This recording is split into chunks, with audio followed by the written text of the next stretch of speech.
So guys, link the compressor, and this is also compressor which actually compress the air and create the vacuum. This all the inlet valve through which air go inside this pump. Okay, this compress the air and this is the outlet valve. So when air is more, then it extract the air. Okay, and this was the one stop engine. When electricity is not available, then fire through this engine we can rotate the compressor. Okay, this converts the chemical energy into rotational energy.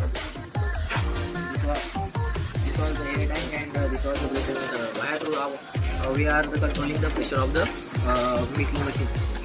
Inside the cavity, inside the extracted milk collected into this bowl, and milk goes through this pipe into this tank. Here is the pulse meter. It creates the pulse and controls the all gas action. Okay. This is the milk collecting drum, main drum, in which all milk are collected. Okay. These are gas pipes.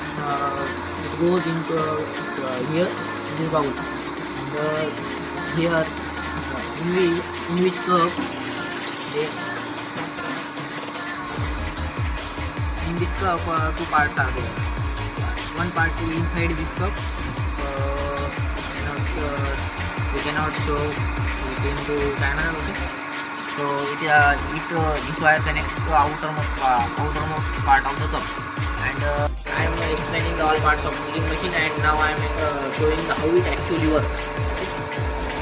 Here cows straight into this cup, and the vacuum process, because of vacuum is the milk by this cup, and it goes through this milk tube into this main jar, and this pulsator creates a squeeze and release process.